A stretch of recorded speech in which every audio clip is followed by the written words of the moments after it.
Buenas noches nuevamente. Paso a presentar a los camaradas que me acompañan hoy, empezando por la extrema izquierda con Agustín Rombolá. ¿Cómo va? Muy bien, Agustín. Muy bien. Venís con novedades, son importantes. Sí, hoy me presento como Agustín Rombolá, abogado penalista codenunciante, porque estamos con el patrocinio principal del doctor Nicolás Osust y con un damnificado, Martín Romeo, que logramos la aprobación de la jueza Arroyo Salgado para exhortar a Circle, que es una aplicación que mantiene cuentas en donde está la plata de Libra, para que las congele y no puedan escaparse en términos económicos. Así que hoy creo que es un gran día para la República y la democracia. Voy a citar a un presidente, a un expresidente de tu partido. Lo congelé. ¿Te acordás? Sí, ¿cómo olvidarlo? Bueno, Fernando de la Rúa en el recuerdo, claro que sí. Bueno, después nos das más detalles, por favor, de esto, porque es una noticia realmente importante, ¿no? Sí. Del avance de la investigación sobre la estafa Libra. Saludamos también a Fernando Rosso. ¿Cómo estás, Fernando? ¿Cómo estás, Juan? Bueno, buenas noches a todos. Hoy traje un chivo y un aporte. Muy bien. Es un libro que escribí en 2022, que se llama La hegemonía imposible, 20 años de disputa política en el país del empate. Y quizás pueda servir algunas ideas para aportar al país en el que se dice que cada 10 minutos cambia todo y 10 años después no cambió nada. Y me parece que un poco estamos dando esa vuelta y estamos volviendo a discutir lo que venimos discutiendo hace una década. Bien. Sí, es para vos. ¿Es para mí? Sí. Ah, perdón, estaba viendo a ver qué pasaba, ¿no? Si lo entregaba. Ok, perfecto, muchas gracias, Fernando. Okay. ¿Cómo está Julián Fava? Buenas noches. ¿Qué tal, Juan? ¿Qué tal, compañeros? Bueno, buenas noches, muy contento de estar aquí, como cada día de la semana en este programa. Y como dice el Graf, soy filósofo, he estudiado las obras de Benjamin, las obras de Bataille. También estudié en esos países donde pertenecen esos filósofos, ¿no? Particularmente en Alemania, en Brasil y en la Universidad de Buenos Aires. Y estoy aquí como cada día para tratar de discutir con mis compañeros y compañeras acerca de este presente tan aciago que atraviesa nuestra patria, que esperemos vaya perfilándose hacia un futuro mejor, dada la crisis de este gobierno, que parece ser que quizás a algunas balas le hayan entrado. Tras bambalinas está Esteban Paulón, quiero decir, diputado que va a venir a contarnos lo que estuvo pasando hoy en el Congreso, una sesión importante que decidió que se cree la comisión investigadora sobre el caso Libra. Ahora nos va a dar detalles, pero vamos a entrar ya en el primero de nuestros temas, que es la interna del peronismo en la provincia de Buenos Aires. Ahí tenés las imágenes de los dos principales protagonistas. Hay que decir, lo adelantábamos ayer, se quebró el kirchnerismo. Kicillof y Cristina disputarán poder y liderazgo en las elecciones bonaerenses. En la Cámpora acusan al gobernador de romper la unidad de la coalición. En La Plata, por su parte, argumentan que la concurrencia era inviable. La decisión de Axel Kicillof de desdoblar la elección bonaerense de la nacional, van a ser las elecciones bonaerenses el 7 de septiembre, quebró al medio al kirchnerismo. Y vas a escuchar ahora dos voces justamente, una del lado del gobernador y otra del lado de la expresidenta, dos voceros importantes, podríamos decir, referentes importantes de uno y otro sector. Te invito a escuchar primero a Andrés Larroque referirse a lo que está pasando con el peronismo en la provincia de Buenos Aires. Doblar, hay toda una historia, hay que ubicar el kilómetro cero de esta discusión, este debate, ¿no? Válido hacia una fuerza política. Esto empezó con el acto de Máximo Kirchner en Atenas. Ahí empezó el golpe. Fue muy claro, fue muy notorio. Fueron a 4 cuadras de la gobernación a cantar contra el gobernador. ¿Y cómo se total, una actitud absolutamente extemporánea, con un gobernador que ha sido por demás tolerante, inclusive que ha postergado esta decisión de ayer mucho tiempo en aras de tratar de conseguir los consensos, pero justamente lo que estaban buscando era dilatar tanto la decisión que redundara en impracticable. Entonces, bueno, la verdad es que esta es la realidad que tenemos enfrente. ¿Y tiene retorno esto? ¿Cómo no, todo tiene retorno. Si se acepta que Axel no es un empleado y que es el gobernador de la provincia de Buenos Aires. ¿De quién sería el empleado? Bueno, de un dispositivo que solamente piensa en términos de sumisión o traición. Y sí creo que lamentablemente Cristina es rehén de un círculo. Te diría, yo ni iría a la Cámpora, porque yo hablaría del grupito máximo. Ahora te vuelvo a hacer la misma pregunta por tercera vez. Profundamente, ¿cuál es la razón de la pelea entre Kicillof y Cristina Kirchner? Pues si no, no se entiende. que desde nuestro lugar no hay pelea. El que rompe algo que estábamos en proceso de decidir juntos es Axel. Nosotros queremos unidad y en una sola elección. Bueno, pues ayer nos enteramos por los medios de una convocatoria a desdoblar la elección, teniendo posibilidad de hacerlo hasta el 30 de abril, o sea, teníamos posibilidad de seguir charlando. Entonces, esa pregunta no es a mí, es al gobernador. ¿Cuál es la diferencia que tiene con Cristina para no respetar lo que no solamente Cristina, sino toda la fuerza, Unión por la Patria, estaba pidiendo, que es ir en una sola elección? Ahora, en este escenario, ¿van a tener candidatos distintos? O sea, ¿van a ir a votar legisladores, diputados y senadores provinciales y va a haber un candidato de la Kicillof apoyado por 40 intendentes y Cristina Kirchner se supone que se va a presentar también? O sea, ¿van a competir en elecciones ahora como resultado de esto? Todavía no está completamente decidido. Tiene que pasar la eliminación o suspensión de las PASO por la legislatura. Todavía hay un escenario a definir y a construir. Pero Cristina lo planteó claramente. Si hay desdoblamiento, ella estaba dispuesta a ser candidata por la tercera sección electoral. Y bueno, y obviamente que nosotros entendemos que si hay diferencias, las diferencias las tiene que dirimir una elección y la gente tiene que elegir. Entonces, cada uno tendrá sus representantes, ¿no? Ahora te vuelvo a hacer la... Bueno, si eso llegara a suceder, si cada una de las listas tuviera, digamos, si cada uno de los sectores tuviera una lista diferenciada y sus representantes, estarían poniendo en riesgo la elección en la provincia de Buenos Aires, ¿no? Supongo que en eso coincidimos. Varias cosas interesantes de lo que escuchamos. Primero, Andrés Larroque, bueno, ministro del gobierno de Axel Kicillof y en su momento fundador, miembro fundador de la Cámpora, y por otro lado escuchabas finalmente a Mayra Mendoza, intendenta de Quilmes y por supuesto integrante también de la Cámpora. Me interesó mucho cómo Andrés Larroque de algún modo protege a Cristina, la figura de Cristina, y pone el foco y le apunta directamente a Máximo Kirchner y a su grupito, digamos, ¿no? La verdad es que igual parece un poco inverosímil que Cristina sea una rehén, ¿no? Porque yo creo que Cristina no es rehén de nadie. No, hay muchas cuestiones allí para discutir, compañeros, respecto de lo que está sucediendo en la interna de la provincia de Buenos Aires. La primera de ellas me parece quizás sea un lugar común, tiene que ver con las crisis que ha vivido a lo largo de su historia el peronismo con los herederos de quienes conducen en determinados momentos históricos el movimiento, ¿no? Digo, el peronismo en línea general, no vamos a poner a decir si este es peronista o no es peronista, etcétera. Te digo el peronismo en líneas generales, ¿no? Eso por un lado. Por otro lado hay algo acá que tiene que ver con una crisis profunda y es una crisis de deslegitimación desde mi punto de vista, una crisis de pérdida de poder y de vínculo de los partidos políticos con sus afiliados. ¿A qué me refiero? Digo, yo soy afiliado al Partido Justicialista y por eso lo digo. Digo, como soy socio de Boca o si fuera socio de Atlanta lo diría, digo. Y en una época lejana, para mí, al menos que no llegué a votar, las internas se dirimían en los partidos políticos en elecciones en los que cada fracción, movimiento, línea interna, etcétera, lo dirimían las internas de los partidos. Digo, había un congreso partidario, de ese congreso partidario salían candidatos, luego había una elección donde se votaba voluntariamente quienes tenían la voluntad de participar en esa elección. Pensemos que el peronismo llegó a mover en una elección 1 millón de personas en el año 88. Y no estaba en el poder el peronismo, estaba Alfonsín en el poder, ¿no? Y digo... Y eran primarias que no eran abiertas, obligatorias.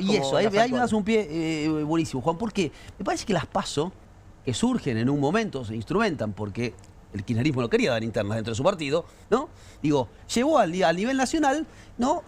O explicitó algo del orden interno del peronismo, ¿no? Y las PASO fueron, desde mi humilde punto de vista, de algún modo desalentando muchas veces la participación, el compromiso de la ciudadanía con la política. Digo, en este sentido estamos viendo una interna a cielo abierto en un momento en un momento muy delicado de nuestro país, Y me parece que también ahí, y con esto cierro para no monopolizar el uso de la palabra, las conducciones, no quiero usar la palabra liderazgo, porque la palabra liderazgo viene del marketing, la palabra liderazgo viene del mundo empresarial, ¿no? En la política está la conducción, y la conducción se ejerce de abajo hacia arriba, en un punto, no solo de arriba hacia abajo. Me parece que acá hay más de una cosa que tuvo mucho que ver en el modo de construcción política, por lo menos de hace unos 15 años, el espacio del kirchnerismo, en donde antes se decía la lapicera o el dedo, tienen más que ver que la participación genuina Lo que de pasa es que, Julián, afiliados. fíjate vos que lo que planteás, obviamente sobre un proceso de descrédito y desmovilización en los partidos políticos, la PASO lo que hace es, de alguna manera, poner muy en evidencia que finalmente casi el único objetivo de un partido es presentarse elecciones, porque la PASO resuelve lo electoral. Entonces, lo institucional no es tan importante. No importa quién conduce el partido. Importa porque las PASO hay ciertas reglas que las definen los partidos, pero te diría que es casi colateral eso. Entonces hay una sobredimensión de la faz más electoral de los partidos. Pareciera que, el rol del partido tampoco es dirimir en internas una elección. El rol del partido es proponerle a la sociedad un modelo. Desde luego, puse ese un ejemplo, modelo desde político, luego. claro. Discutir un programa claro, político, obviamente. con participación de sus afiliados. Entonces, las PASO de alguna llevarlo- manera profundizan ese proceso de vaciamiento donde el partido es meramente Coincido. una herramienta instrumental, donde no importa si estoy o no estoy. Mirá, lo estamos viendo en la elección de... yo todos los días agradezco haber votado en contra de la suspensión de las PASO, más allá de que podemos tener críticas, pero estamos viendo la atomización y la dispersión de la política. Nosotros lo vemos en Santa Fe, el peronismo va en 3 listas distintas, por ejemplo. En la ciudad de Buenos Aires hay listas de todos los colores, o sea, todo lo que tendría que haber sido algún agrupamiento de familiaridad política de los sectores de la derecha, que han sido, o incluso lo que fue Juntos por el Cambio, hoy está todo disperso. Entonces hay una situación bastante compleja. De todos modos, déjame decirte también que sin lugar a dudas este proceso electoral que se puede componer aún más. Acabo de leer que ahora el Frente Renovador dice, bueno, si no están los votos para suspender las PASO, que haya PASO también. Entonces podemos estar en un escenario, porque según ellos dicen que no estarían los votos para suspender las PASO. Entonces vamos a un escenario de 3 elecciones en la provincia de Buenos Aires, donde va a haber una PASO solo provincial, donde la propia Cristina se habló mucho, sobre todo ayer, uno de los argumentos más fuertes de esta idea de Cristina candidata en la tercera sección era no darle tranco a Milei y disputar. Si Cristina quiere disputar con Milei, tiene que ir a la elección nacional como diputada nacional, porque en el Congreso le disputamos a Milei, no se le disputa en la tercera sección electoral Isidro Casanova, Lomas del Mirador, San Justo, Ramos Mejía, ¿no? ni desde la legislatura bonaerense. Entonces, si vos vas a una candidatura en la provincia, vas a disputarle poder al gobernador o a hacer una lista del oficialismo del gobernador, cosa poco probable. Yo te digo que hoy el clima en el Congreso era, entre todo la diáspora peronista bonaerense, era de una sensación de que hay muy poco margen para lograr algún tipo de acuerdo. Entonces hay también una situación en la cual una de las principales referentes de la oposición se baja de la pelea con Milei, porque desde la banca en La Plata, ¿qué le va a decir a Milei? Che, Milei, y Milei le va a decir, ¿y vos pero qué ley me votás a mí que me...? Claro. O sea, no le va a Estás en votar la ni B, la digamos. comisión. Yo estoy en la A y vos estás en la B. No le votás ni el presupuesto, ni le condicionás un DNU, nada, estás ahí. Entonces, evidentemente, todos los movimientos que se vieron en estas 48 horas, salvo que se modifiquen, si todo va en ese sentido, solo muestran que efectivamente había un tema de una disputa interna de ver quién conduce el partido peronista en la provincia de Buenos Aires. 2 cosas, tomando lo que dice Julián, una estructural y otra que tiene que ver con cómo se presenta el discurso político, ¿no? Lo estructural es que el peronismo, estamos discutiendo hace muchas décadas qué es el peronismo, pero digo, este peronismo de la actualidad se ha conurbanizado mucho, ¿no? La política en realidad está conurbanizada, pero el peronismo se volvió básicamente el núcleo duro, una representación de ese mundo social que es la provincia de Buenos Aires, sobre todo el conurbano bonaerense. Yo veo que si esto va hacia ahí, se achica más. Es un partido de la tercera sección, entonces, ahora, que es la más populosa, etcétera, pero es lo contrario a la ampliación y a lo hegemónico, digamos, ¿no? Que uno podría pretender, si quiere ampliarse a una nueva representación política nacional, anclarse o achicarse a tu núcleo, cada vez más a tu núcleo duro. Cada vez más a tu núcleo duro social. Está en discusión hace muchos años qué representa el peronismo desde el punto de vista, si alguna vez lo fue la representación de los trabajadores sindicalmente organizados, la columna vertebral, etcétera, lo que han trabajado tantos, o lo que hemos visto tantos, ahora se habla más de un partido de los pobres, entre trabajadores y pobres, etcétera. Así, cerrarte a tu núcleo social y después cerrarte a tu núcleo político familiar. Absolutamente. ¿No? Básicamente. Claro. Y a mí me da la impresión que hay como una teoría del cerco generalizada en la política argentina, por los políticos, en los partidos tradicionales, porque si vos te fijas, digo, teoría del cerco era lo que decían los montoneros en la década del 70 sobre Perón. No es Perón, es el entorno, digamos, claro. ¿no? Un poco lo que decía Larroque sobre Cristina, ahora. Exactamente, por lo que decía Larroque sobre Cristina, por lo que dice Milei, Macri de Milei, Claro. no es Milei la hermana, está bien por ejemplo, o el triángulo de hierro, o Santiago claro. Caputo, con el que tiene mucho enfrentamiento, y me da la impresión de que eso obtura, digamos, que se discuta políticamente, que se discuta política abierta, ¿no? ¿Cuál es la orientación que quiere Cristina y cuál es la orientación que querría Kicillof para una reorganización política? Yo lo que vi son todas discusiones técnicas, todas discusiones semipolíticas en el sentido que estamos todos contra Milei y nos conviene votar un mismo día, estamos todos contra Milei y nos conviene votar días separados. Esas son las dos argumentaciones que entiendo que no le cierran a nadie, ¿no? Yo voy a disentir con los tres, respetuosamente. Yo creo que las PASO le sacaron el poder a las élites que manejaban todos los partidos dentro de una mesa y un salón oscuro, y esa era la razón por la cual los partidos dejaron de interpelar a la sociedad. Me parece que el radicalismo lo viví más que quizá en otros partidos. Creo que tampoco los partidos, de hecho fue una iniciativa de Cristina, creo que tampoco los partidos estaban resolviendo esa cuestión. La última interna del peronismo había sido Menem Cafiero. 88. Claro.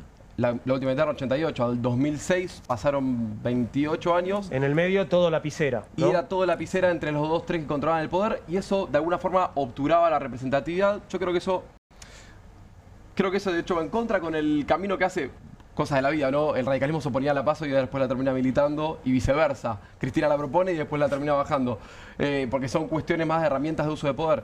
Pero solamente voy a quedar con esto, en el conurbano bonaerense 7 de cada 10 pibes son pobres. Hay un hacinamiento en donde viven 4 hermanos promedio por vivienda entre la primera y la tercera sección. En el interior productivo de la provincia de Buenos Aires están cerrando o están fundiéndose por la política cambiaria trágica de este gobierno. ¿En serio lo más importante que hay es ver quién va a liderar una lista para la tercera sección?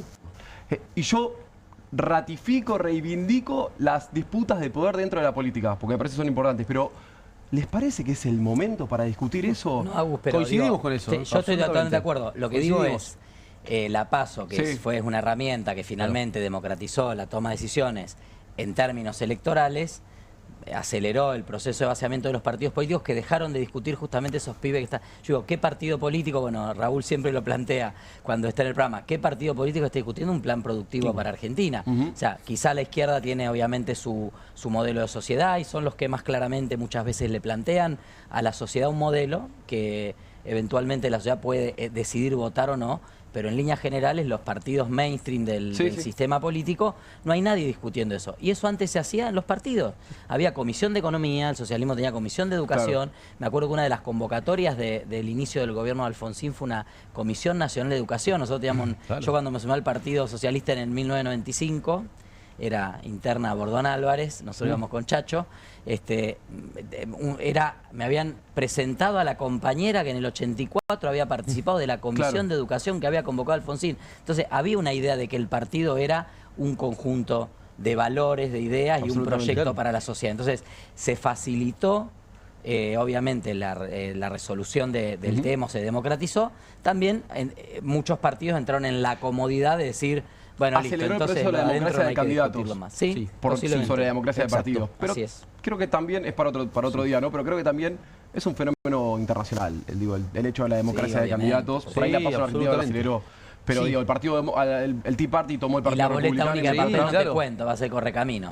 Claro, va a ser cada vez más rápido. Ahora veíamos a Mayra Mendoza en el final del fragmento que vimos decir que todo Unión por la Patria está de acuerdo en que las elecciones tienen que ser unificadas. Bueno, eso no es cierto, ¿no? Porque tenemos, bueno, a Kicillof y a todos los que apoyan a Kicillof que están proponiendo otra cosa, ¿no? Sí, si mirás Lomas y La Matanza, tenés a La Matanza de un lado y a Lomas del otro. Exacto. Que son como las dos que disputan el liderazgo del O conurbano Avellaneda y bonaerense. Quilmes, Lo que están tenés pegados. Avellaneda y Quilmes y están uno del lado, otro del otro. Claro, pero también a Espinosa Claro. con Kicillof y a Otermin firmando la carta de Máximo, ¿no? Que es la alianza Insaurralde con Máximo Kirchner y Otermin, que es el intendente actual. Yo lo que creo igual, digamos, desde una mirada de izquierda se tiene una crítica más radical a todo el sistema democrático por ser poco democrático muchas veces, no desde un punto de vista autoritario, ¿no? Obviamente. Ahora, si vos mirás así, en el caso del Frente de Izquierda se ordenó a través de una PASO, se ganó una interna, se rotan los diputados y tiene una representación de 5 diputados nacionales. Cada 6 meses, ¿no? Sí, de acuerdo a cómo salgan las elecciones de cada partido, cómo haya ganado en cada lugar, y a veces está 2 años y otro 2 años, o a veces menos, y la legislatura también, y ha permitido una unidad en el contexto de un programa de izquierda que no es mayoritario, evidentemente, bastante inédita a nivel internacional. Ahora en Alemania, en las elecciones en Alemania, ganó, en Berlín ganó la izquierda, un partido que se llama La Izquierda, Claro, Die Linke. Die Linke, y sacó 9-10% de los votos a nivel nacional.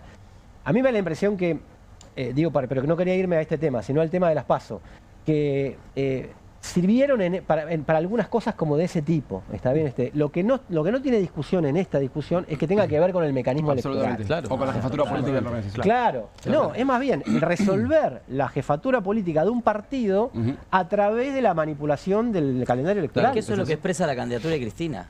O sea, acá no hay una disputa del proyecto de país, ni Che Milei, ni nada. Ir de candidata en la tercera sección electoral a diputada provincial es disputar el poder y la conducción en la provincia de Buenos Aires. Ahora, más allá de lo desafortunado que pueda ser esto de, bueno, esta pulseada salvaje, ¿no? En un punto y que puede terminar con una derrota en la elección bonaerense, ¿no sería este el momento más que después? Porque digo, después de esto ya tenemos que pensar en candidaturas presidenciales. Pero también las formas bajo las cuales se da la discusión y los modos que se tramita la discusión política y la interna inciden respecto de los resultados. Hay una retórica en buena parte de los actores, escuchábamos a Mayra Mendoza, es un ejemplo, y es una retórica que si uno persevera en ella casi que no hay vuelta atrás.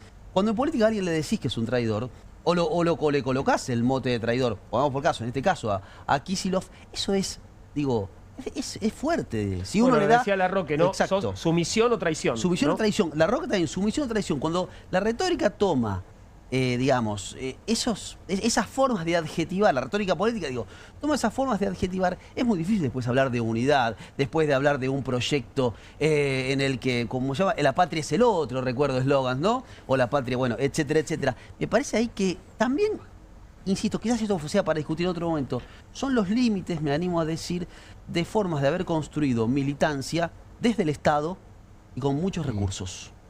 Acá tenemos compañero socialista, compañero de izquierda, con el que podemos discutir en todo. No coincidir políticamente. Pero la izquierda, ha construido política no desde el poder. Y hace política sin recursos, ¿no? Digamos, porque no son gobiernos, claramente, ¿no? Digamos. Y acá hay una forma que se ha agotado y muestra, ¿no? Y muestra casi como los ecos, las huellas de lo que quedó de un momento en el que se abrían. Pues lo digo con todo el, no digo jactándome. Se abrían muchas veces locales partidarios, casi como si fueran franquicias, ¿no? ¿Y qué pasó con esos jóvenes que muchos militaron en los años de la década ganada? Y después, no es otra generación la que vota a Milei. ¿Causas y consecuencias compartidas con el PRO? Yo tuve la oportunidad de entrevistarlo a Pompeyo Audibert, que es actor, director teatral, está haciendo Habitación Macbeth, que es una obra monumental.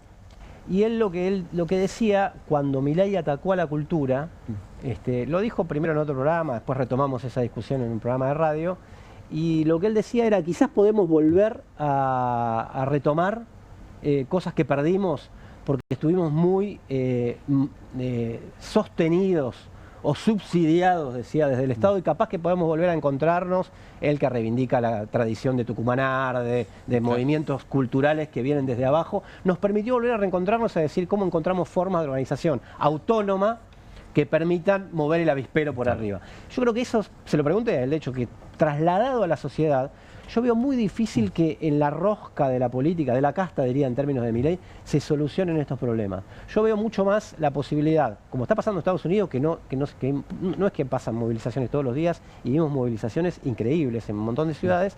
Estamos a 2 días de un paro general. Creo que la cosa va a venir cuando se mueva el avispero por abajo, va a haber sacudirse por arriba la cosa y puede cambiar algo. Vamos a cambiar de tema porque quiero aprovechar la presencia de Agustín Rombolá y de Esteban Paulón, que fueron protagonistas de uno de los hechos del día en la Cámara de Diputados y en la Justicia.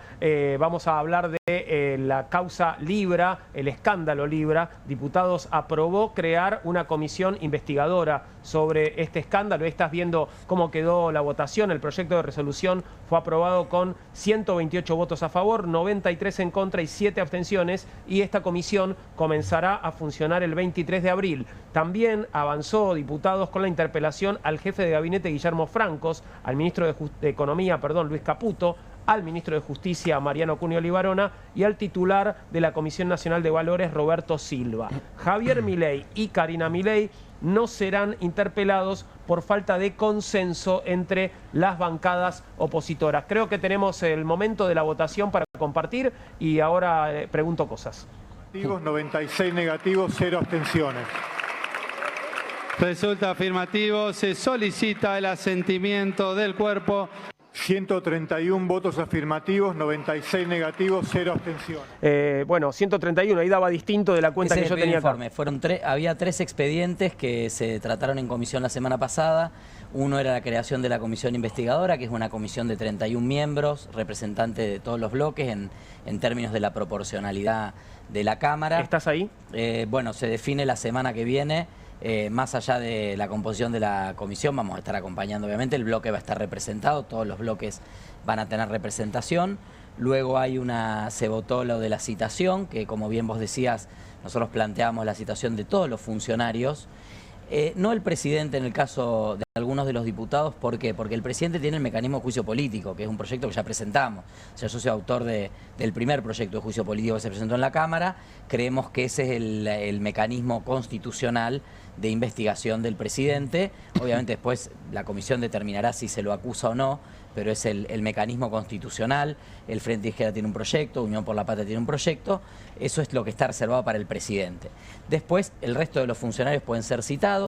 Allí nosotros planteábamos, obviamente, la citación a Karina Milei, a Cunio Libarona, al presidente de la CNB, al ministro Francos, que va a venir el miércoles que viene, más allá de que pueda tener que volver el 22 para poder hacer el informe de específico de lo de Libra. Ese proyecto también se aprobó y después estaban los pedidos de informe. Llamativamente, los pedidos de informe fue uno de los que menos votos sacó, aunque se aprobaron los 3. No se entiende muy bien por qué. Había muchas dudas, primero, sobre el quórum. La realidad es que parte de la expresión de la debilidad política del gobierno en este momento hizo que varios de los diputados y diputadas que habitualmente cuestan un poquito más llegar para el quórum estuvieran. Llegamos con 130 presentes 15 minutos antes del vencimiento del tiempo reglamentario, así que eso habla de un apoyo interesante. ¿De qué son los pedidos de informes? Los pedidos de informes son básicamente solicitar por escrito lo que se ha preguntado verbalmente también. Hay datos concretos desde comunicaciones, reuniones, pedidos de audiencia, funcionarios que pudieran haber estado en las reuniones y que no figuran en los registros públicos. Bueno, uno es el caso de Santiago Caputo, lo hemos hablado acá. Como es el fantasma de la Casa Rosada, no tiene obligación de informar. Como tiene un contrato de locación, él no tiene obligación de informar si estuvo o no estuvo en una audiencia con la gente con Nobel y con Harley Davidson, no tiene que informar nada. Los otros sí, por eso aparecen Adorni y Karina. También nosotros creemos que el vocero y ahora candidato Adorni también tiene que dar explicaciones, es uno de los señalados. Entonces, bueno, tenemos como 3 líneas de acción. Por un lado, los pedidos de informe que se remiten al Ejecutivo. Por otro lado, la citación al ministro Francos y otros funcionarios que quedó fijada para el 22 de abril, para el martes, si mal no recuerdo, sería martes 22 de abril. que es el martes siguiente, Semana Santa, y la comisión investigadora, que como bien vos dijiste, Juan, se va a terminar de constituir el 23 de abril y a partir de allí, sin plazo, tendrá, la idea es armar un plan de trabajo, y lo que estuvimos charlando hoy, independientemente de la conformación de la comisión, es armar un plan que nos permita justamente también hacer ir a los funcionarios que quedaron fuera de las citaciones a la comisión. Claro, porque los funcionarios que nombrabas no van a la comisión, van frente a la Cámara. Van a ir, y en el caso del jefe de gabinete va con el formato de interpelación. Esto es agenda abierta, porque nosotros vamos a ver el miércoles que viene, el miércoles 16 de abril, a partir de las 2 de la tarde, Francos viene al Congreso. Previamente tuvimos que hacerle preguntas, algunas de Libra y otras de otros temas de gestión. Nos van a mandar en los próximos días un socotroco que nadie va a leer, con respuesta que dicen, no tengo precisiones sobre esto, déjeme que le pregunto a mi abuelita. El chat GPT. La próxima se la contesto, luego lo enviaré por escrito, básicamente son así, sigo el chat GPT, algunas contestan, y después viene él y defiende, pero sobre las preguntas que se le hicieron. En el caso del 22 es una interpelación donde si él dice A y uno quiere repreguntar, interrumpe, repregunta, y obviamente es parte de los mecanismos previstos. Los otros funcionarios lamentablemente no tienen la obligación de venir. Claro. Esperamos que el presidente de la Comisión Nacional de Valores, se lo ha citado el ministro Caputo también, ministro de Economía, bueno, obviamente a Francos y al ministro Cunio Libarona, que por aquel incidente se acuerdan de la nota con Johnny Viale, si iba a ser o no el abogado personal del presidente Milei. Donde Johnny Viale le recuerda que eso no se puede hacer. No se puede hacer. Claro. Básicamente el periodista le dice al presidente, lea la Constitución. Y después, obviamente, no solo se logró el quórum, se lograron aprobar estos 3 expedientes, y después también logramos avanzar para que a mediados de mayo podamos estar tratando en el recinto proyectos vinculados al tema previsional, prórroga de la moratoria, algún bono extraordinario para jubilados y el tema de emergencia en discapacidad. Así que fue una sesión muy buena para la agenda de la gente, para la agenda que está, digamos, de los temas que realmente hoy una participación, una presencia de las organizaciones y los prestadores de discapacidad. 28.000 pesos por mes cobra un prestador de discapacidad para llevar todos los días de la semana a un niño o una niña a una terapia. ¿Te imaginas que esto es imposible? No cierran los números de ninguna manera, ni llenás el tanque, ¿no? Te hago una pregunta informativa y capaz que le sirve a la gente. El tema moratoria previsional. ¿Se trataba hoy también? Se trataron una serie de expedientes que se aprobaron, fue el último tema, por eso llegué ahí medio a las corridas, porque se nos estiró, la sesión iba a terminar a las 5 y terminó finalizando como a las 8 por un homenaje también a los caídos de Malvinas, que fue otro de los temas que vimos hoy. Se aprobaron todos los expedientes previsionales que se empiezan a tratar mañana, entre ellos está desde el bono refuerzo e incorporación al básico del bono de 70.000 pesos. A la prórroga. A la prórroga de la moratoria. Ahí hay una idea de avanzar al menos como una base en un año, una prórroga de un año para que no se genere el vacío, incluso retroactivo al 23 de marzo, que fue la fecha en que cayó, y un compromiso de discutir algún esquema sustitutivo, ¿no? Si es que el esquema moratoria no va más, pero sí discutir algo y no dejar a la gente colgada el pincel. Recordemos gente que no llega con los aportes y que se puede jubilar, que en algunos Fernando, casos, y mujeres son gran porcentaje. Que hoy la verdad que tuvimos que escuchar algunos discursos bastante lamentables, como habitualmente pasa en la Cámara, de gente que decía, bueno, las amas de casa también tenían derecho a jubilarse, pero hubiéramos buscado otro mecanismo. Hablamos de una moratoria que, por supuesto, se popularizó como la jubilación de amas de casa. Seguramente mucha de la gente que nos está mirando, mi mamá también accedió a la moratoria, mi abuelita que no tenía ni jubilación ni pensión, pero estamos hablando también de trabajadores y trabajadoras en relación de dependencia, a los cuales los empleadores no le hicieron los aportes y después se acogieron a las múltiples moratorias que habitualmente ha habido. O sea, la palabra moratoria, la única versión de la palabra moratoria que tiene mala prensa es cuando es en beneficio de los sectores trabajadores que se quedaron colgados del pincel por responsabilidad empresaria. Todas las otras moratorias y los blanqueos se votan con las dos manos, todos celebran, todos de todos los signos políticos, digo, porque esto lo votó el kirchnerismo, el albertismo, el macrismo, Milei, como dice un diputado, una moratoria, un blanqueo y un vaso de agua no se le niega a nadie. Entonces, acá estamos hablando de personas que en muchos casos no tienen los aportes. Por supuesto que hay temas muy profundos del sistema previsional, es un tema para discutir para otro día y está en crisis en el mundo, ¿no? El financiamiento, pero realmente dentro de lo que es la cobertura previsional, Argentina es uno de los países que mejor cobertura tiene en América Latina. Seguramente hay que mejorar el financiamiento, un régimen solidario de reparto frente a modelos como el de los Estados Unidos, donde capitalizan con el propio ahorro. Y ahora vimos qué pasó. Tuvo que ir Milei a apoyar a los trabajadores barrenderos para que puedan pagar. Yendo un poco con este tema a nivel de lo que está pasando a nivel internacional, por la crisis que tiene el capitalismo, ¿no? Uno de los problemas que tiene el capitalismo es que la gente vive más.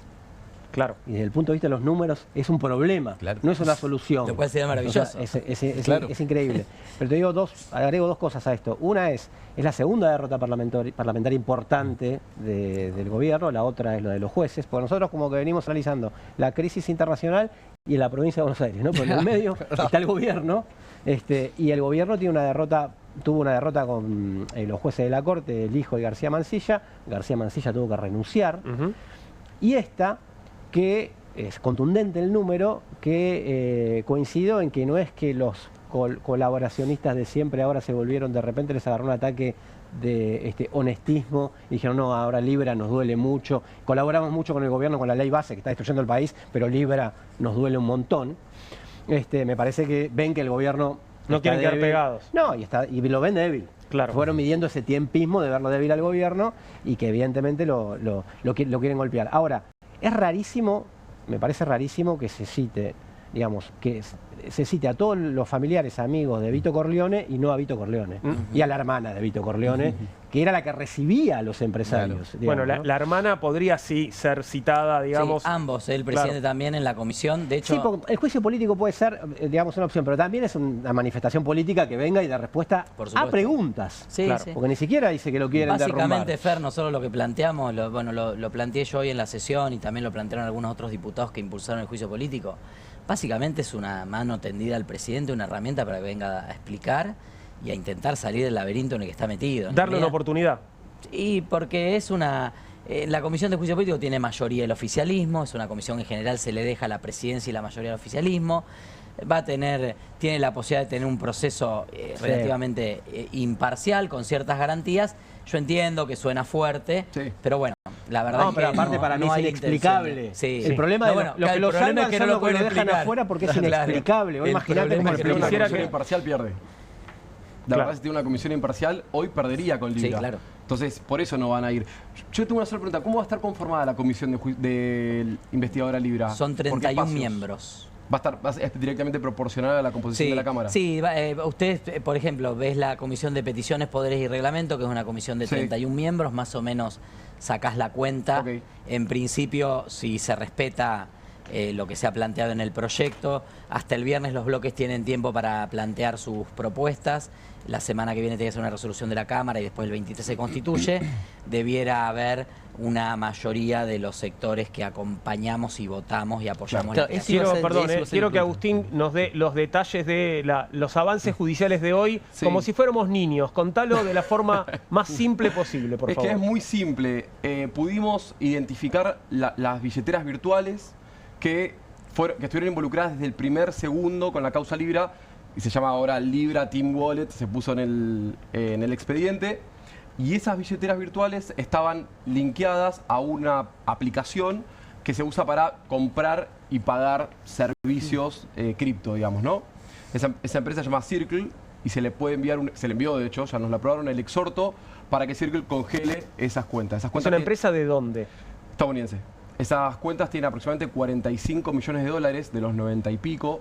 La otra parte no se puede congelar porque está en entidades descentralizadas un poco más imposibles de rastrear, digamos, pero estamos por lo menos arrinconando de a poco a aquellos que hicieron trampa comprando, porque después hubo gente que hasta incluso ganó legítimamente sin información, gente de mucha suerte que ha comprado, subió, fue conservadora, vendió y ganó plata. La ínfima minoría, perdieron el 99,999% perdió. Entonces, desde ese lado, gracias a la jueza Arroyo Salgado, esperemos que la jueza Servini nos introduzca en la causa, así podemos ver qué está haciendo el fiscal Tayano y podemos colaborar en esa causa, pero la jueza Arroyo Salgado nos escuchó y ahora dependemos de que el exhorto sea enviado a Circle y Circle pueda congelar las cuentas, que bueno, entendemos que es un hecho y que próximamente vamos a estar no solamente apretándolos con las cuentas congeladas, sino también apretando también en términos judiciales para que se sepa quiénes fueron. Esto te iba a preguntar, Sí. ¿hay una forma, digo, de saber quiénes son, quiénes están detrás de esas cuentas? Es muy difícil, es muy difícil. ¿Por qué? Porque la gracia de la tecnología blockchain es proteger la privacidad de los que hacen compras y ventas. Lo que sí queremos intentar hacer con esto es que esa guita es de un montón de gente. Digo, por ahí la wallet es mía, pero estamos todos atrás. Entonces quizá con algunos arrepentidos que está habiendo en Estados Unidos, podemos acceder a una información de Argentina. Cuando les pongamos en riesgo la ganancia que tienen en su billetera. Pero, Agustina, a ver si entiendo. No se puede acceder a... no se puede rastrear del todo las cuentas, sin embargo, quienes impulsaron esto sabían perfectamente cuándo subía, cuándo bajaba y cómo girar la plata. Exactamente. Sin una suerte de panóptico digital. Exactamente. ¿No? Sí, en definitiva... O pescan con la red y ellos saben lo que se van a llevar. Claro, es eso, ¿no? en realidad, es la manipulación del valor del activo. Claro. En definitiva es la manipulación del valor con la información privilegiada y el resguardo en cuentas descentralizadas para evitar su rastreo. Pese a ello, hay algunas cuentas que todavía mantuvieron la plata. No sabemos por qué, estamos investigando por qué también dejaron la plata ahí. ¿Por qué no se la llevaron a otro lado? Claro, porque no la enviaron a Solana, por ejemplo, que es una otra red de criptomonedas que es irrastreable. Pero bueno, está ahí y un juez no la aceptó y estamos más cerca de la verdad. Que la verdad, bueno, es la lista de nombres de los que hicieron esta picardía, por decirlo de una forma amigable. Sí, de hecho queremos colaborar con la comisión investigadora porque tenemos un montón de material para aportar. Creemos que hay más nombres, de hecho, en la causa, que contienen la causa judicial y que pueden ser pasibles de ser interpelados y de ser llamados al Congreso Nacional y a la comisión para que den explicaciones, porque para empezar, yo quiero saber por qué el presidente de la Cámara de Diputados de la Nación hizo un retweet a ese tweet. Y el presidente de la Comisión de Presupuesto también. El presidente de la Comisión de Presupuesto también. Y bueno, estamos hablando de Martín Menem y José Luis Espert. Exactamente. ¿No? Sí. ¿Por qué después borraron el retweet? ¿Y por qué nunca más hablamos del tema de que Martín Menem sigue votando y sigue siendo parte de una decisión sobre sí mismo? Hay un claro conflicto de intereses. Me gustaría que en algún momento también Martín Menem dé explicaciones. Me acuerdo que hace unos días, hace un par de semanas, en realidad hablaste de este episodio en el que le hackean el teléfono a José Luis Espert. Sí. Y recordaste el caso de un cantante estadounidense que pasó por una situación parecida, Kanye West. ¿Cómo fue eso? Digo, porque podríamos pensar que tal vez especular con que a Espert le pasó algo parecido a lo que le pasó a Kanye. Y Kanye West está medio loco, como lo vimos ahora, es una canción reivindicatoria de Hitler, ¿no? Está en un personaje completamente alocado. Kanye West publicó una información que había recibido de un grupo de traders que le ofrecían guita por manejar la cuenta de Twitter para que después salga a decir que la habían hackeado. Durante ese tiempito, con esa ganancia, ellos hacían ganancia y de esa partecita, 20 millones de dólares le habían ofrecido por eso. Okay. Él no lo hizo, pero lo denunció, digamos. Él ni siquiera lo denunció, lo publicó en su cuenta de Twitter diciendo, miren lo que me hacen hacer. Nos gustaría saber si acá está pasando algo similar con, en este caso, José Luis Espert. Pues claro, porque bueno, vos te podés decir, uy, me hackearon el teléfono y en el medio, en ese tiempo, desde el supuesto hackeo hasta el final, pasan cosas. Y pasaron muchas cosas. Sobre todo, mucha gente perdió guita. Pero también hubo muchísima gente, o por lo menos mucha gente importante de nuestra política que se hizo multimillonaria. Sí, o fondearon campañas. Claro. De todo un poco, ¿no? Qué rápido, o sea, podés fondear una campaña en 5 horas. El esquema también, el otro tema que hay que retomar, ojalá en la comisión investigadora lo podamos retomar, el otro tema también es la batalla cultural y la Fundación Faro como fachada para recaudación ilegal de la política. Digamos, parte de los beneficios iban a la Fundación Faro. Y el que ¿Qué es la Fundación Faro? La Fundación Faro es una fundación presidida por el hermano de Santiago Caputo, cuyo director ejecutivo es Agustín Laje, que supuestamente es una fundación destinada a formar liderazgos de la extrema derecha anti-woke, básicamente.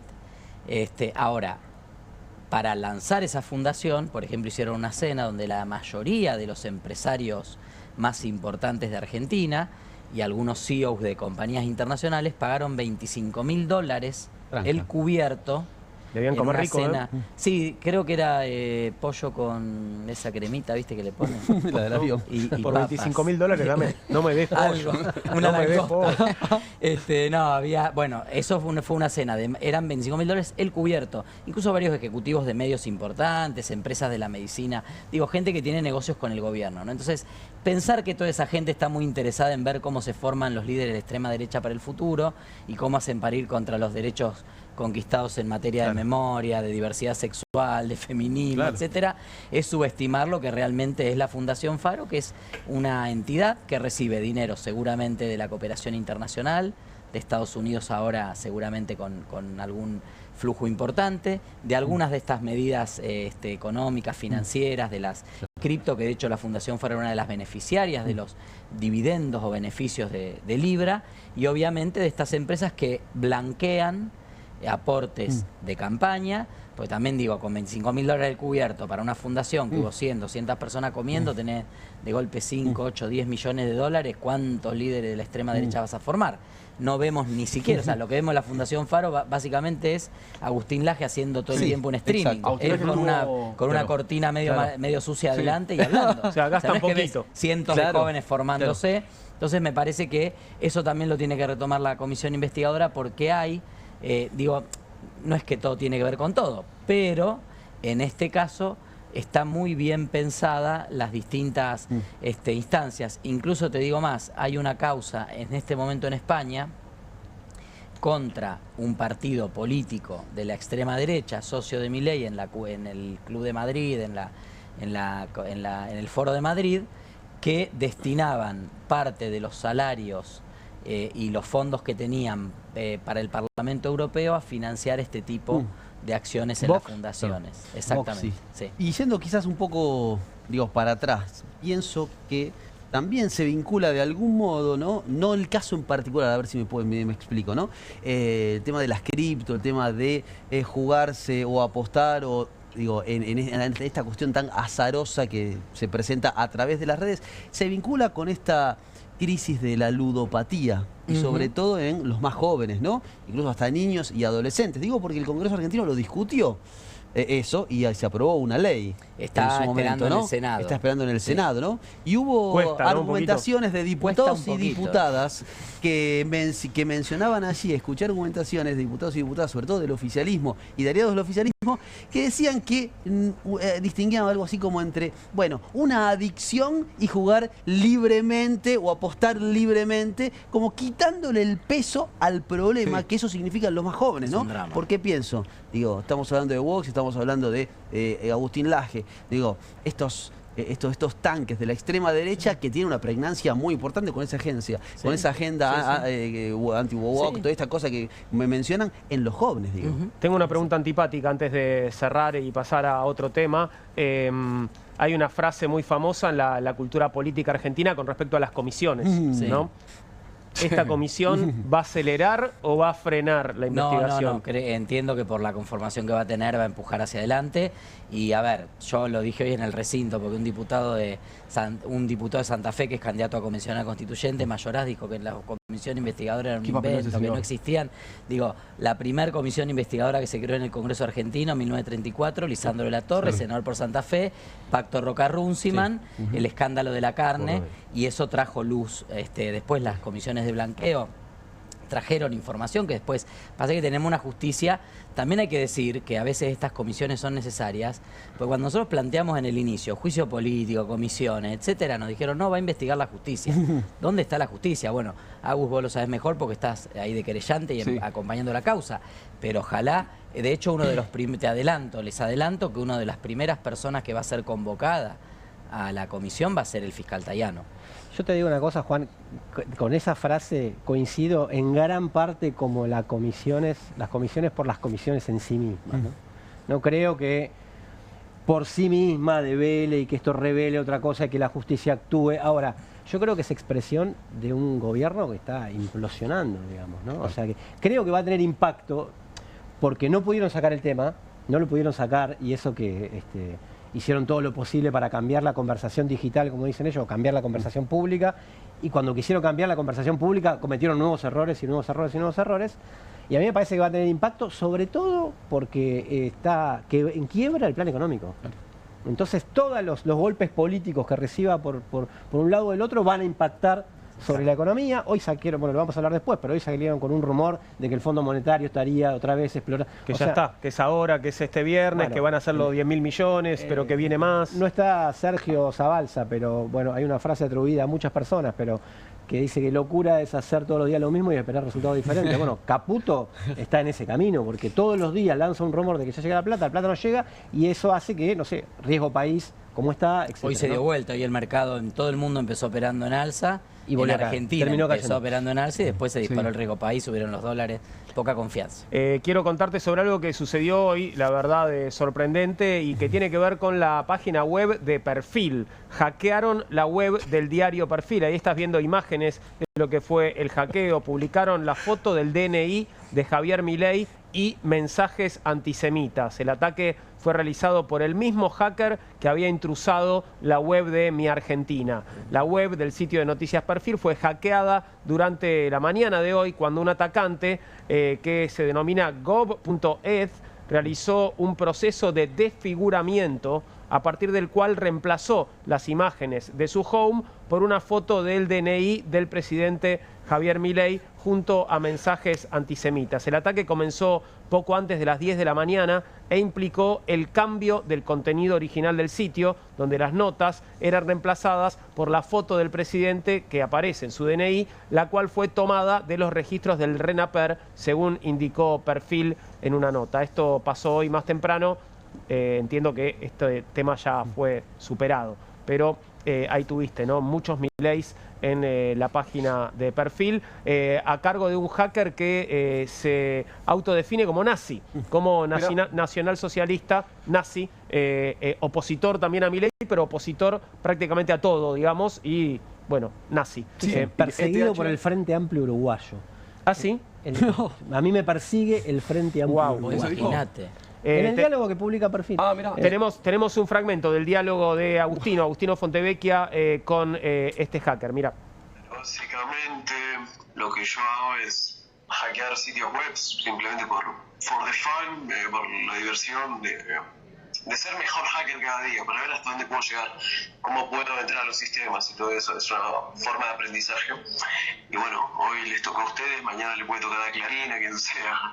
Pero, ¿qué te iba a decir? Ahora, desde el punto de vista del contenido de tu hackeo, más allá de demostrarme que estaba entregado y que tengo que mejorar mi seguridad, vos pusiste una foto de Milei.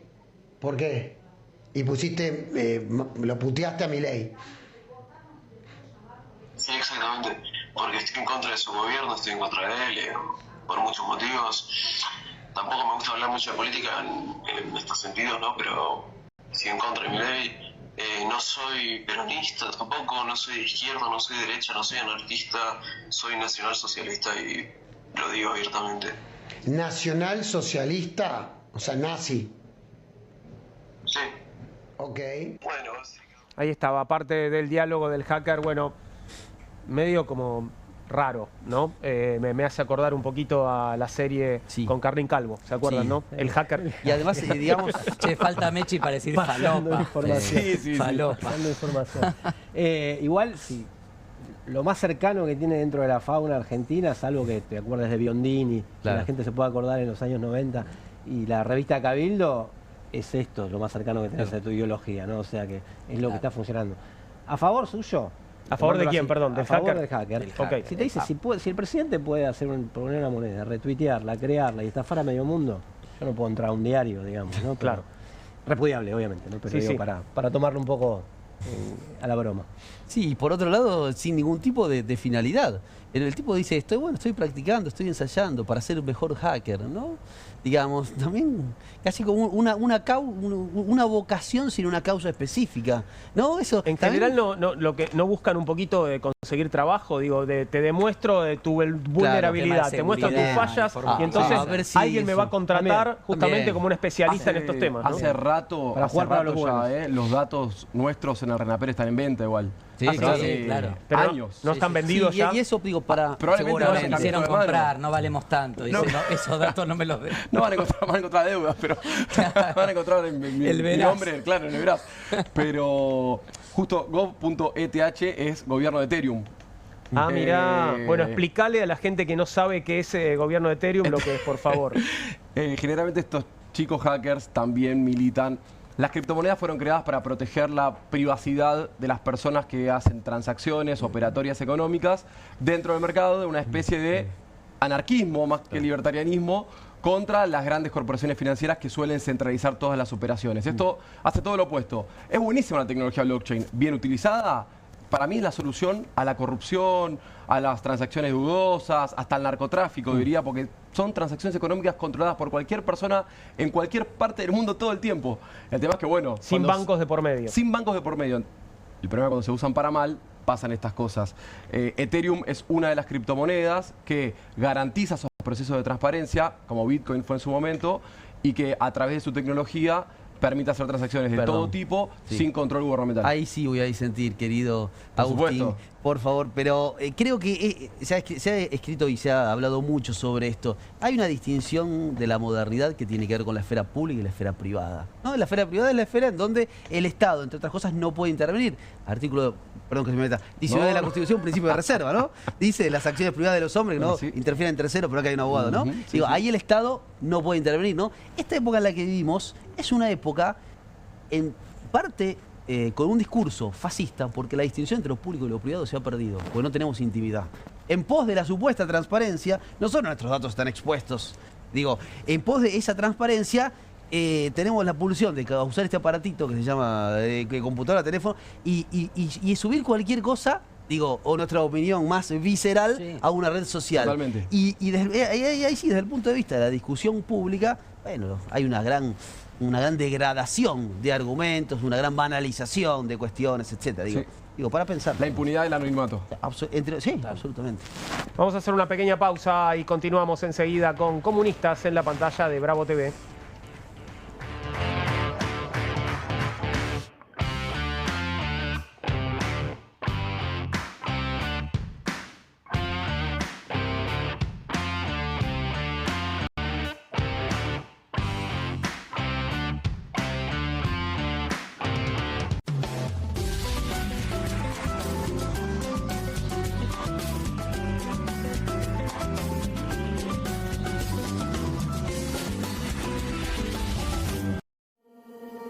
QR, con la conducción de Paulo Caruso y gran equipo. La síntesis del día para un público que valora el periodismo crítico. QR, de lunes a viernes a las 22 por Bravo TV.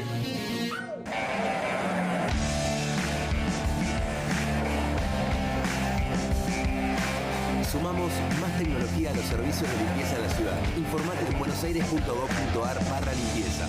Buenos Aires Ciudad. Vamos por más. Nueva Saladix extra picante. Posta, picarán más que las otras.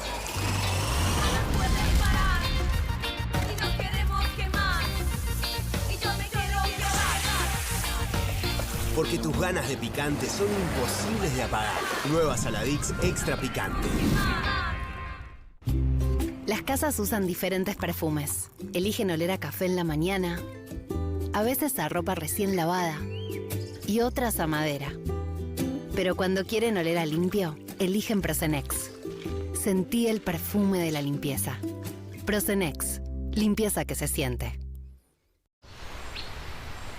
Buenas. Buenas. ¿Tiene las nuevas Mogul Hairy Beans? ¿La qué? Las Billie Jeans. Crujientes por fuera, blanditas por dentro. 5 sabores. Ah, vos querés las nuevas Mogul. Jelly Beans. Sí, las... Jelly Beans. ¿Jelly Beans? Jelly Beans. Jelly Beans. Esas. Me las das. Obviously. Mogul Pedilas como quieras, pero probalas. Nuevas Mogul Jelly Beans. Pedilas como quieras, pero probalas. ¡Vuelven las clases! Vuelven las manchas. ¡Vuelve la diversión! Vuelven las manchas. Por suerte, existe Vanish. Con una cucharadita de Vanish, el poder del oxígeno activo elimina las manchas y deja los blancos como nuevos. Con Vanish, vuelven las clases, no las manchas. Qué bien me caen los que viven como si nadie los estuviese mirando. La que no se queda en el fueguito. ¿Ves como si nadie te estuviese mirando? Confía en tu frescura. Topline. Seguí la línea de tu frescura. Llega la noche más picante de la televisión. Si atacan al periodismo, Perfil se pone bravo. Bravo TV. Periodismo, información y polémicas. Llegan 4 nuevos programas. Más de 50 periodistas, intelectuales, dirigentes y académicos que darán cada noche de qué hablar y pensar. Desde El Canil, lunes a viernes a las 18 horas. Una ronda de periodistas con secretos e información exclusiva. Soy Casta. De lunes a viernes a las 19 horas. Un programa diferente de mujeres, plural y picante. Conducido por Carmela Bárbaro. Comunistas. De lunes a viernes a las 20:30 horas. Una mesa de intelectuales analiza la realidad del país en profundidad. QR. De lunes a viernes a las 22 horas. Con la conducción de Paulo Caruso y gran equipo. La síntesis del día para un público que valora el periodismo crítico. Bravo TV, lejos del poder, cerca de la gente. Editorial Planeta presenta Fontevecchia vs. Milei, el nuevo libro de Jorge Fontevecchia. Bitácora del surgimiento de un presidente extremo.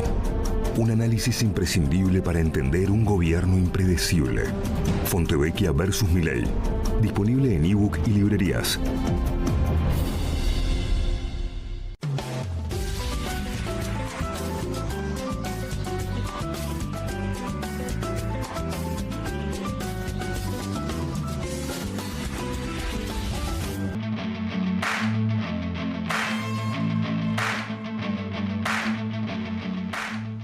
Aquí estamos nuevamente en la pantalla de Bravo TV con Comunistas. Son las 21:29 y lo que estás viendo en el Zócalo es noticia de último momento anunciada por el ministro de Economía. Ahí lo ves en su cuenta de X, Toto Caputo. Habría acuerdo técnico con el Fondo Monetario Internacional. Esta vez sí, el Fondo Monetario Internacional llega a un acuerdo a nivel de personal técnico con Argentina sobre un servicio ampliado del fondo de 48 meses, es decir, 4 años, ¿sí? Este anuncio, ahí lo tenés, lo necesito en pantalla grande, por favor, así lo puedo leer, muchas gracias. El Fondo Monetario Internacional llega a un acuerdo a nivel de personal técnico con Argentina sobre un servicio ampliado del fondo de 48 meses. Llegaron a un acuerdo, repito, lo mismo, en el marco del servicio ampliado del Fondo Monetario Internacional por un total de 20.000 millones de dólares, 15.267 millones de DEG o 479% de la cuota, esto no lo entiendo, sujeto a la aprobación del directorio ejecutivo del Fondo Monetario. Es decir, estamos todavía a la espera de esa instancia que siempre se cuenta, ¿no? El acuerdo se basa, escuchen esta parte, en el impresionante progreso inicial de las autoridades en la estabilización de la economía, sustentado en un sólido ancla fiscal que está generando una rápida desinflación y una recuperación de la actividad y los indicadores sociales. El programa respalda la siguiente fase de la agenda de estabilización y reformas de Argentina, cuyo objetivo es consolidar la estabilidad macroeconómica, fortalecer la sostenibilidad externa y generar un crecimiento sólido y más sostenible a la vez que se gestiona el contexto mundial más complejo. Se espera que el directorio ejecutivo del Fondo Monetario considere el acuerdo propuesto en los próximos días. Se hablaba del viernes, ¿no? Sí. En algún momento. Sí, igual la reunión de ahora de la plenaria de todos los organismos es desde el 21 de abril. Quizá el viernes avancen, hay una necesidad de avanzar rápido. Una aclaración. lo que habla del 479% de la cuota. Esto da dimensión de lo que somos. Cada país que es miembro del Fondo Monetario hace un aporte de capital, porque es un banco que se capitaliza por todos los países que forman parte de él, y ese porcentaje y ese monto de capital que aporta cada país le da un porcentaje que habilita la cuota del préstamo. O sea, es 479%, es casi 5 veces más de lo que le correspondería a Argentina en condiciones normales para acceder al crédito. Sí, Eso entiendo habla de que estamos sobre... servicio ampliado está traducido hacia acá, es facilidades extendidas, Facilidades es más conocido como extendidas, facilidades sí, extendidas, que es el que impone condiciones, ¿no? O sea, dos cosas que faltan acá. ¿Cuánto es el desembolso inicial de los 20.000 millones? Claro. Falta la aprobación del directorio, entiendo que este es el staff técnico, aunque en general cuando llegan a este tipo de acuerdo el directorio no lo desaprueba porque hay charlas previas.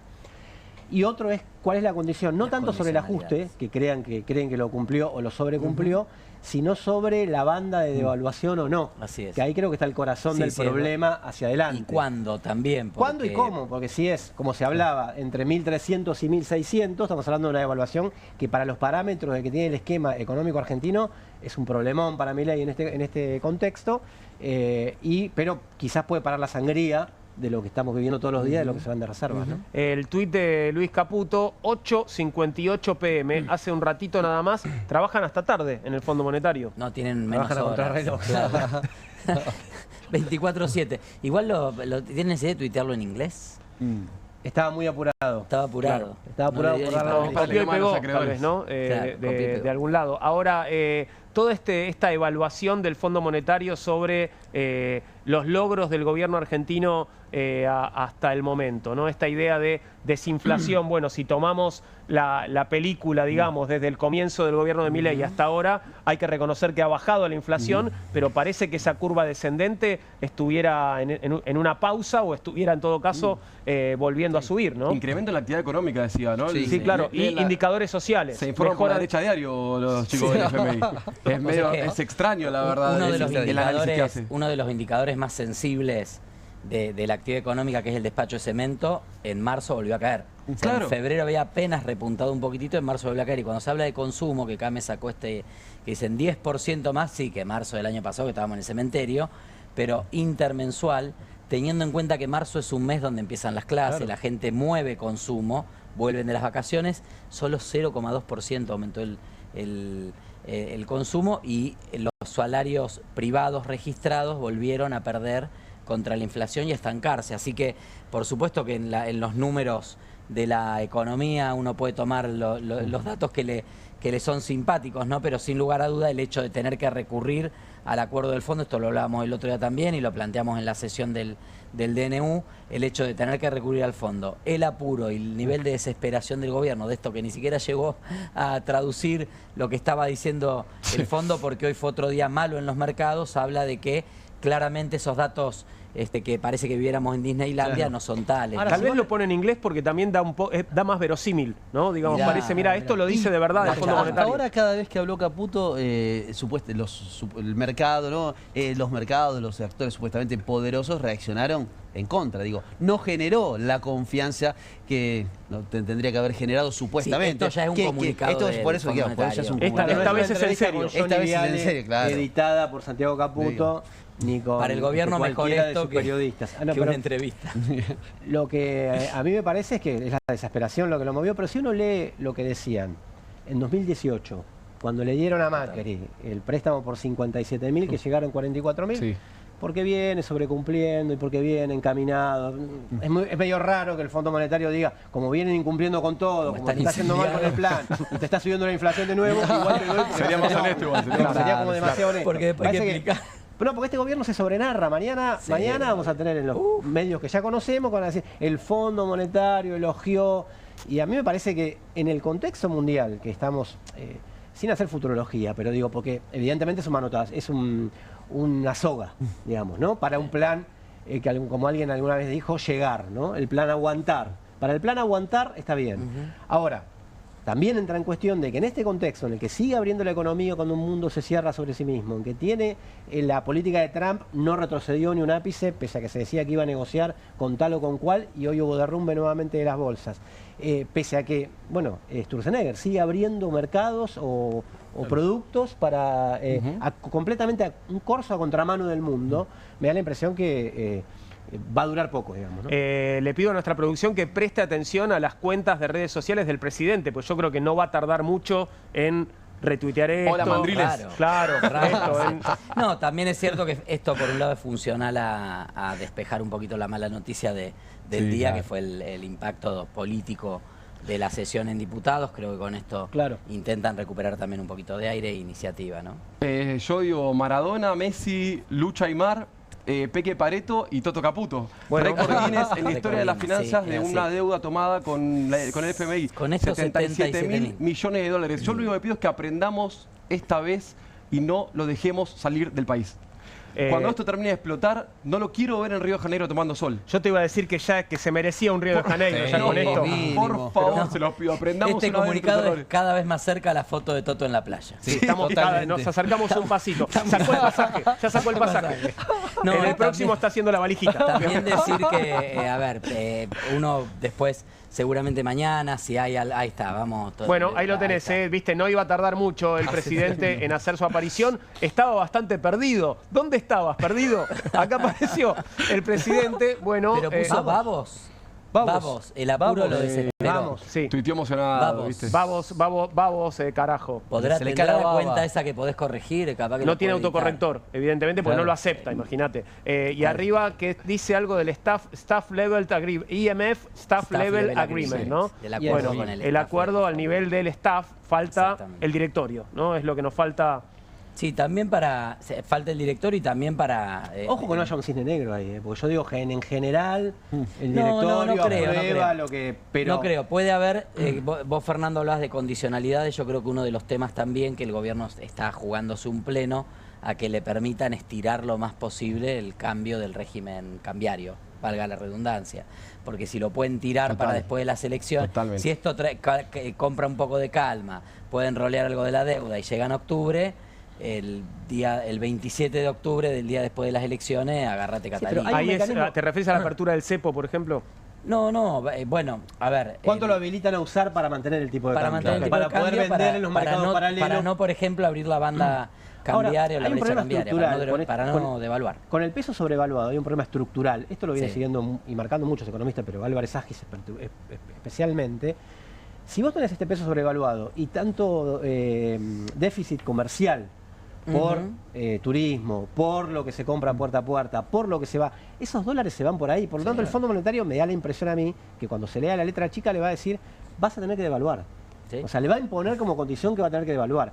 Y en Argentina las devaluaciones, como las armas, las carga el diablo. Digamos. No puede decir, bueno, desde la tablita de Machinea hasta, digamos, hasta la de Martínez Dios, no lo van a poder controlar así nomás. Igual vamos a guardarle un poquitito del dinero al Toto para que puedan salir de la bicicleta y llevarse algo. Un pedacito. Para los amigos. Hay que recordar algunas va porque hay que ir saliendo, claro. Pero sin hacer futurología me da la impresión que es tarde. Porque siempre el Fondo Monetario, con Macri fue tarde y fue con muchísimo más el triple de esto, el doble o el triple de esto. Es tarde, pero con Macri fueron 26, 27 meses y con Milei son 13. Sí. O sea, es tarde para el programa, pero en la mitad del tiempo que Macri. O sea, que imagínate la velocidad de la dinámica como del dice Carlos Maslatón, ir al FMI es sacar chapa de fundido. Sí, claro. A nivel internacional no deja de ser una mala noticia para todos los acreedores. Con esto llegamos al 40 y pico % de la cartera del fondo. O sea, no es sacar chapa de fundido, somos los reyes. Absolutamente. La gastamos todas nosotros. Y básicamente, si tenés el 40 y pico % de la cartera de la deuda del Fondo Monetario y un solo ministro, entre todos los ministros económicos que han pasado en el país, uno solo, en 2 turnos, tomó 77.000 millones de dólares de deuda, yo creo que el récord Guinness no sé si se lo van a dar porque merece más. Tiene que haber algún premio superlativo que supere al récord Guinness. No es un viaje a Marte de Elon Musk, algo le tienen que dar a Toto. El Nobel de Economía igual no está complicado. No dejarte. Mirá, yo hoy en la sesión llevé una foto para los memoriosos del 9 de oro. ¿Se acuerdan el premio que entregaba Los premios que daba Alejandro Romay, claro que sí. El único premio que falopa que le falta a Milei que le den, así que lo llevé para que él lo tenga, ahí se lo iba a dejar a Ahí Martín la clave es que Menem. tenías que trabajar en Canal 9 para Sí. que recibir un 9 de oro. Pero Milei se Premio lo Falopa merece. lo dijo Mercedes de Alessandro en este Sí, programa. claro y que se sí. generalizó Se instaló, mucho, se instaló, mucho, porque es una Digamos buena la verdad, expresión. Sí, sí, Pero sí. a Toto también le podemos dar un 9 de oro.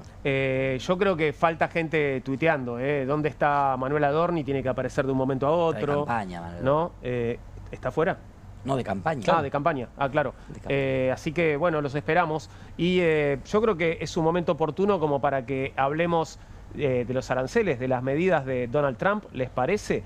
¿Están de acuerdo? Podemos pasar a ese asunto. Bueno, ¿qué pasó hoy? Vamos a contarte que la Casa Blanca confirmó que Estados Unidos impondrá aranceles del 104% a los productos chinos. Es decir, cumple la Casa Blanca con su amenaza. La portavoz de la Casa Blanca, Caroline Leavitt, ha confirmado que la nueva ronda de aranceles del 50% a China y que incrementarán los gravámenes totales al 104% entrarán en vigor esta medianoche, tal y como ya había anunciado Donald Trump, de no retirar el gigante asiático sus tarifas de represalia del 34%. Lo que estamos viendo es algo muy gracioso, hecho con la inteligencia artificial, a donde van desfilando los representantes, los líderes. Ahí está Maduro, por ejemplo, lo ves a Putin con la tarifa que les tocó en estas nuevas tarifas de la administración Trump.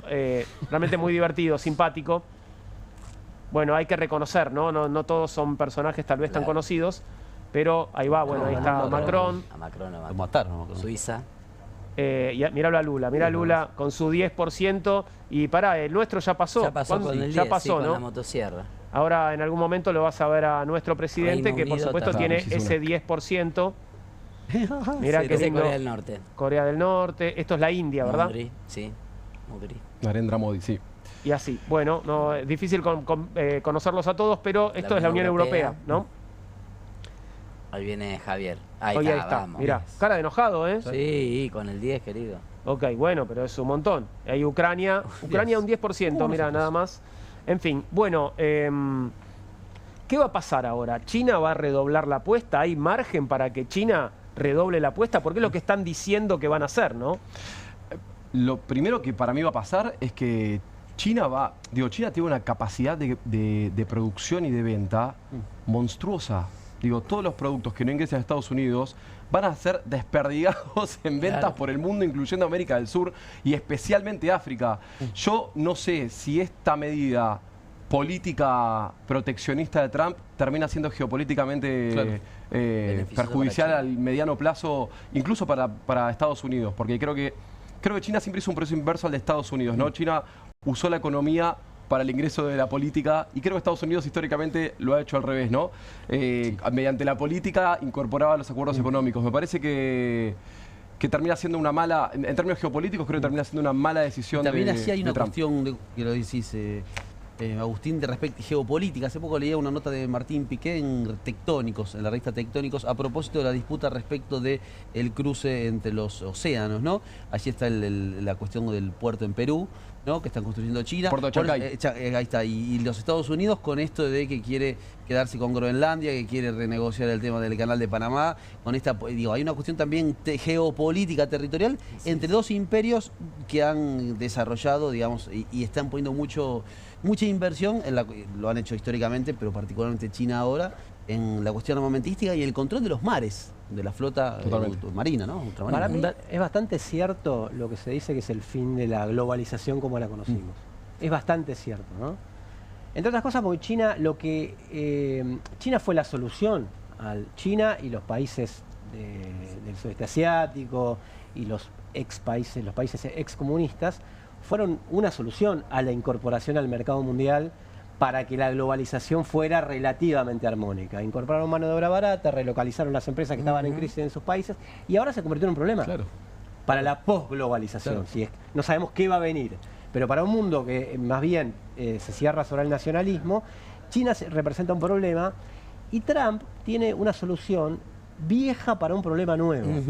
Porque una cuestión era relocalizar cuando China competía con la mano de obra barata, básicamente, y que ahora que tiene tecnología de punta, tiene, digamos, que importa o exporta a Estados Unidos productos o mercancías que son parte del complejo industrial de Estados Unidos o el complejo comercial. Vos lo decías ayer, de no van a Unidos. regresar esos capitales a Estados Unidos. Le va a aumentar la inflación dentro de Estados Unidos. Sí, aparte, un dato concreto. Si bien hoy la economía de Estados Unidos sigue siendo la principal economía del mundo, aunque la de China viene creciendo mucho, en exportaciones de bienes, China ya superó a Estados Unidos. Ya superó a Estados Unidos. Hoy China exporta anualmente, exportó en el 2024 3.5 millones de billones, porque es el comercio internacional, y Estados Unidos 3. O sea, hoy China ya exporta más que Estados Unidos. Segundo, el planteo de Trump, que se ha dicho mucho, y hay esta idea de Juan Domingo Trump, y todo el peronismo, se basa en una idea de la sustitución de importaciones que no existe más en el mundo, porque hoy la economía ya está globalizada, porque el proceso de globalización hizo que para un mismo producto la producción se haga en una, o sea, la cadena de producción. Ya no hay... Sea global. Sí, los autos ya no es un sector automotriz, sector aeronáutico, es una cadena. O sea, hoy un avión que hace la Boeing en la planta de Seattle en Estados Unidos tiene componentes de 40, 50 países. Bueno, Elon Musk, que está relativamente en contra de esto, porque su industria es más bien global, posteó un video de Milton Friedman diciendo cómo se hacía un lápiz. Ya hablaba de la globalización en ese momento, ¿no? Entonces, de dónde venían los distintos productos que se hacían y cómo era de distintos países del mundo. Entonces, me parece que sí, tiene un problema, una solución vieja. Y China tuvo un proceso, digamos, muy inteligente, muy paciente, como son los chinos, y muy inteligente, en la relocalización de la mano de obra barata y de la distribución del trabajo y de las distintas cadenas de transferencia de tecnología. China, a las empresas que iban a fabricar cosas a China porque era más barato, primero se asociaban a las empresas que son estatales en China. Después podremos discutir el régimen de partido único, las libertades individuales, etcétera, y las condiciones laborales, pero digo, el Estado socio en todos los negocios de las empresas americanas. Y la condición es la transferencia de tecnología. Yo no sé si ustedes vieron, hay un video muy gráfico, el de los autos, del auto chino y dos autos alemanes de alta gama, cómo los amortiguadores pasan por una pista que tiene distintos desniveles. Es impresionante. Lo vamos a ver a partir de julio. Entran en Argentina 55.000 autos chinos, fundamentalmente. La mayoría del cupo ese lo coparon las empresas mayoritariamente chinas. Vamos a empezar a ver los autos eléctricos. Yo estuve en Uruguay en la Asunción de Yamandu Orsi. Nos tomamos un Uber, era uno de estos autos chinos, chiquititos, compactos, súper tecnológicos, silenciosos, eléctricos. Acá falta un poco la infraestructura de lo eléctrico, pero va a llegar también.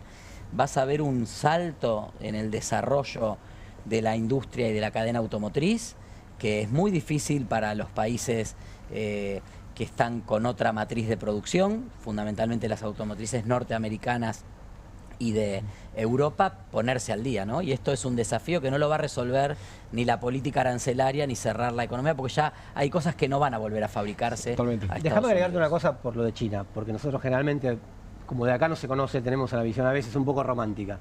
Se hizo sobre una esclavitud asalariada impresionante, ¿no? Por supuesto. O sea, eso es lo que se está discutiendo. ¿Quién puede esclavizar más a quién? Digamos, ¿no? Y creo que Trump está un poco en esa encrucijada. Es que los trabajadores norteamericanos querían vivir con el nivel de vida de Norteamérica en las espaldas de los salarios miserables y de la esclavitud de los trabajadores chinos. Claro, ahí y China está, también ingresaron 300, 400 millones de personas a los sectores medios. Está pasando en India también, hoy más por eso se relocalizaron. Hubo revueltas obreras desconocidas acá, por eso se van a Singapur, a otros países, porque ya inclusive el valor de la mano de obra china había subido demasiado para el parámetro, ¿no? Estamos llegando al final de nuestro programa de hoy. Los invito a mis camaradas a que tomen un minuto de cierre cada uno para la despedida. Agustín. Simplemente celebrar hoy, repito, fue un gran día para mí, para el Poder Legislativo. Fue un gran día para la justicia argentina.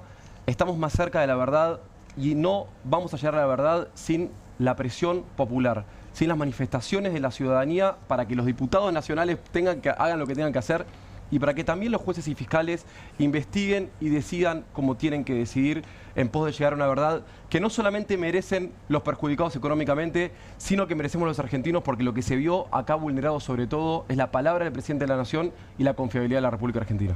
Antes de sus palabras de cierre, le vuelvo a agradecer a Fernando Rosso por su libro La hegemonía imposible, 20 años de disputas políticas en el país del empate, del 2001 a Alberto Fernández. Búscalo en tu librería. Fernando. Gracias, Juan. Poner el ojo no solo en el paro, el paro general que tenemos en 2 días, sino en la movilización de jubilados de mañana, que vi muchos sectores que convocan más como haciendo una precuela para el paro. Porque creo que tratamos mucho la rosca política, la interna de la interna de la interna, o los problemas de la economía, y creo que pese a que las direcciones sindicales lo convocan con pocas ganas, la UTA está viendo qué hace, porque siempre está viendo qué hace, de ahí puede surgir algo nuevo, ¿no? Agradece la redacción, me dicen los ejemplares también.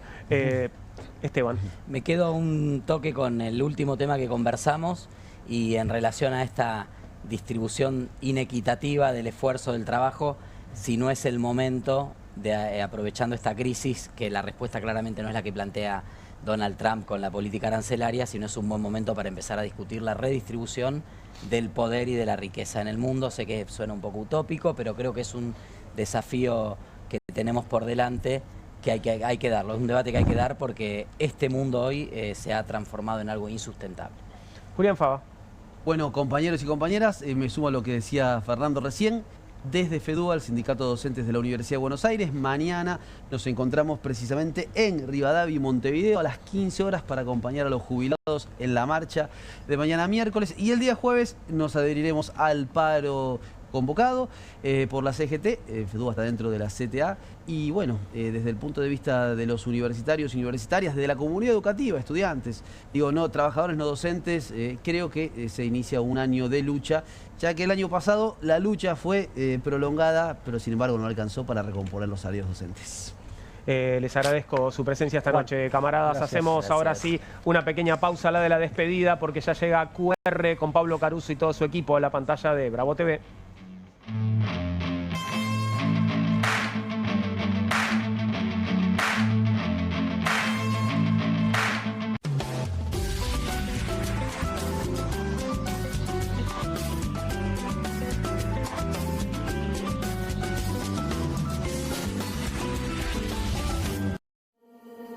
QR, con la conducción de Paulo Caruso y gran equipo.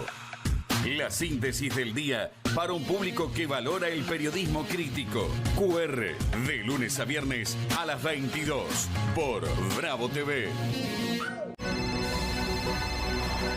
Juan, tu entrega es notable. Manejás en los tiempos difíciles. Llegás a tiempo a todas. El equipo necesita un conductor, Juan. Esto es 1 a 1, Pablo. Hay que convocarlos a todos. Pensá en macro. Llegaron las nuevas galletitas Kofler. Rellenas con el sabor único de Bonobón y el más delicioso chocolate Kofler. Tentate con lo último en galletitas. Las casas usan diferentes perfumes. Eligen oler a café en la mañana, a veces a ropa recién lavada y otras a madera. Pero cuando quieren oler a limpio, eligen Prosenex. Sentí el perfume de la limpieza. Prosenex, limpieza que se siente. Tiene las nuevas Mogul Jelly Beans. Ah, vos querés las nuevas Mogul. Jelly beans. Sí, las... Jelly Beans. Esas. Me las das. Obviously. Nuevas Mogul Jelly Beans. Pedilas como quieras, pero probalas. ¿Te sentís con poca energía? ¿Te despertás cansado y te cuesta moverte durante el día? ¿Te gustaría verte y sentirte más joven? Ahora podés con el nuevo Hurricane Juicer. La forma más rápida, fácil y saludable de obtener jugo fresco en segundos. Solo poné la fruta y con un solo toque la acción giratoria de alta potencia de Hurricane hace jugo 100% fresco, lleno de vitaminas, minerales y nutrientes. Súper compacto, ocupa el espacio de una taza de café en tu mesada. El secreto, el cono de extracción de alta potencia de Hurricane que gira 500 revoluciones por minuto. Así que no importa qué fruta sea, obtenés jugo 100% puro. Olvídate de exprimir y colar, con Hurricane es fácil. Solo agrega la fruta y presiona. Ahora podés tener limonada fresca en segundos o jugo de manzana casero para la familia. Tomar jugo cada día nos da la energía que precisamos. También es ideal para aderezos riquísimos, marinadas, cócteles y más. Es apto para lavavajillas y se guarda muy fácil. Solo agrega la fruta, presiona y listo. Los jugos naturales más ricos en segundos. Podés obtener tu Hurricane Juicer a un increíble precio de presentación llamando ahora. Escanea el QR, ingresa a nuestra página web o llama al teléfono en pantalla. No demores más. con el nuevo Hurricane Juicer, la forma más rápida, fácil y saludable de obtener jugo fresco en segundos. Descubrí los productos más novedosos y exclusivos en tvcompras.com. No pierdas tiempo. Aprovecha esta oferta y obtén este fantástico producto de TV Compras. ¡Llama ya! Qué bien me caen los que viven como si nadie los estuviese mirando. La que no se queda en el fueguito. ¿Ves como si nadie te estuviese mirando? Confía en tu frescura.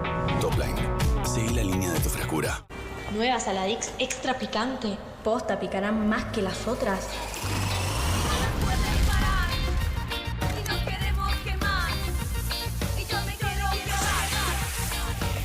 Porque tus ganas de picante son imposibles de apagar. Nueva Saladix extra picante. Estudia en la Facultad de Comunicación y en la mayor redacción de América. USBA, Universidad del Sur de Buenos Aires. La Universidad del Grupo Perfil. Licenciatura en Comunicación Periodística. Licenciatura en Comunicación Institucional. Títulos con reconocimiento oficial y validez nacional. Inscribite a las reuniones informativas en universidad@perfil.com. Aprende comunicación dentro de un medio de comunicación. USBA, Universidad del Sur de Buenos Aires. Editorial Planeta presenta Fontevecchia vs. Milei, el nuevo libro de Jorge Fontevecchia. Bitácora del surgimiento de un presidente extremo. Un análisis imprescindible para entender un gobierno impredecible. Fontevecchia vs. Milei. Disponible en ebook y librerías.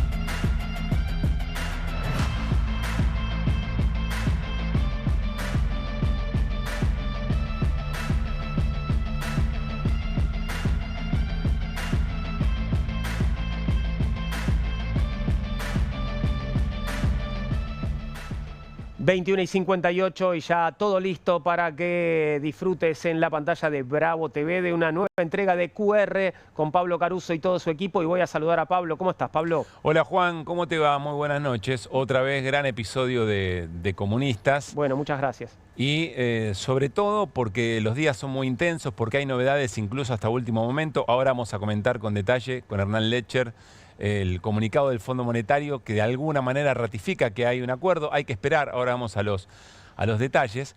Pero estaba pensando que de tanta cosa de todo el día, a veces se nos escapan cosas por venir que son muy importantes. Mañana hay una movilización de jubilados nuevamente, acompañada por la CGT, que arranca un paro. Claro. Con movilización para acompañar a jubilados y jubiladas y hacer propia el reclamo. Y después tenemos el jueves ya el paro nacional, digamos, ¿no? Claro que sí. Es una escena que quizá lo del Fondo Monetario habría que preguntarse cómo lo usa el gobierno para tratar de capear días muy complejos. Y lo vamos a ver seguramente mañana y pasado. Yo imagino cierto triunfalismo, ¿no? Y me imagino, bueno, una campaña muy fuerte en las redes, celebrando este acuerdo que, bueno, ¿qué te dice Hernán? ¿Esta vez es en serio? Digo, ¿ahora sí o todavía no? Lo que dice Hernán, y que me parece que es atendible siempre, es que más allá de que el gobierno lo celebra, ustedes lo charlaban sobre el final, es un problema ir al Fondo Monetario Internacional, ¿no? En general se tiñe de buena noticia, pero cuando vas al fondo, y sobre todo si decís que las cosas te están yendo muy bien, es que algún problema hay y vos lo venías metiendo abajo de la alfombra o tratabas de no contarnos toda la verdad. Me parece que eso es lo que hay de fondo, más allá del análisis lógico que hay que hacer sobre qué significa para el gobierno y para el plan económico. Bueno, esto mismo que decís lo decía Javier Milei cuando no era presidente. ¿Te acordás? Exactamente, digamos, claro. Ir al Fondo Monetario no lo decía solo él, digo,